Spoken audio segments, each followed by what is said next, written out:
สบายดีสาระหน้าหู้มื้อนี้ของพวกเราเนาะก็คือเกี่ยวกับการใช้ยาต้านเชื้อยาต้านเชื้อเป็นปัญหาที่สำคัญในปัจจุบันนี้หลายบ่แม่นว่าแต่ประเทศลาวเฮาแต่ยังสื่อของต่างประเทศหรือว่าประเทศต่างๆก็มีปัญหาในการนำใช้ยาต้านเชื้อที่บ่เข้าใจของประชาชนการนำใช้ยาต้านเชื้อถ้าดีและแท้เฮาต้องไปหาแพทย์อยู่ห้องหมอหรือว่าพบกับเภสัชกรที่เพิ่นให้ความรู้ความเข้าใจเฮาได้อย่างจะแจ้งเช่นการที่เฮาเป็นหวัดบางเทื่อมันอาจจะบ่แม่นเชื้อแบคทีเรียเนาะมันเกิดจากเชื้อไวรัสซึ่งเกิดจากเชื้อไวรัสแต่เฮาไปกินยาต้านเชื้อยาต้านเชื้อมันฆ่าได้เฉพาะแบคทีเรียเท่านั้น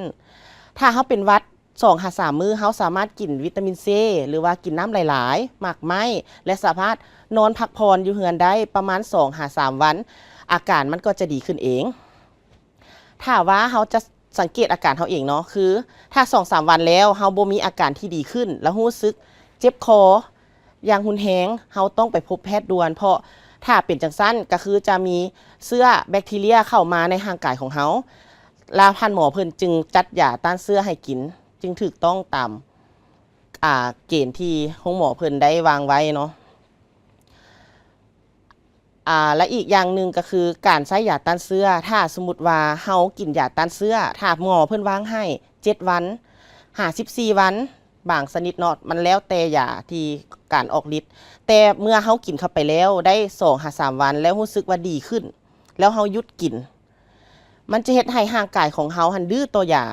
แล้วต่อไปเฮาจะได้เปลี่ยนยาขนาดยาที่รุนแรงเพิ่มขึ้นตืมมันจะเป็นการเสียเวลาเสียสุขภาพเสียเงินคำของเฮาอีกเนาะฉะนั้นเฮาต้องกินตามแพทย์สั่งให้ครบตามกำหนดยาเวลาที่ให้ขนาดยาให้ครบตามกำหนดที่เพิ่นให้แล้วอีกสำคัญคือถ้าเฮากินยาเกินขนาดหรือว่ากินหลายเกินไปมันจะเฮ็ดให้ยาต้านเชื้อไปฆ่าแบคทีเรียที่ดีในร่างกายของเฮาเพราะว่าแบคทีเรียมันบ่แม่นมีแต่สิ่งที่บ่ดีมันมีแบคทีเรียที่ดีอย่างเช่นแบคทีเรียที่อยู่ในลำไส้ของคนเฮาเนาะถ้าเฮากินยาต้านเชื้อเข้าไปหลายมันจะไปฆ่าเชื้อตัวนั้นที่อยู่ในลำไส้ของเฮาแล้วจะเฮ็ดให้เชื้อตัวบ่ดีหันไปทำลายผนังลำไส้ของเฮาเกิดการถอกท้องอย่างรุนแรงและเฮ็ดให้